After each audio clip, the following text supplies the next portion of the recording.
Bon mardi tout le monde, bienvenue au Vidéojournal. On a appris ce matin en cours que Trevor Robert Farley, cet homme accusé d'avoir tué ses parents et d'avoir ensuite poignardé sa superviseure à l'hôpital Seven Oaks en 2021, a été reconnu non criminellement responsable par un juge de la Cour du banc du roi en raison de problèmes mentaux.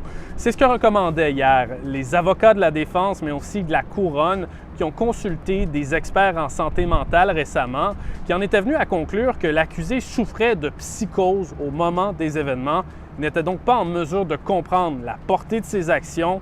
La couronne demande maintenant qu'il soit désigné un accusé à haut risque. Et ça, dans le fond, ça veut dire que si un juge approuve ça, il devrait rester en milieu hospitalier et ne pourrait pas être libéré qu'avec l'approbation judiciaire.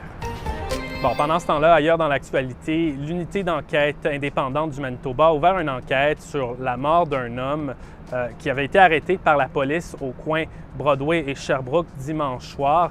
Des passants ont été témoins d'une interaction, ont pris une vidéo, mais je vous avertis, ça pourrait en choquer certains. Je vous la montre. Les témoins qui ont pris cette vidéo-là disent avoir vu les policiers s'agenouiller sur un homme et lui donner des coups.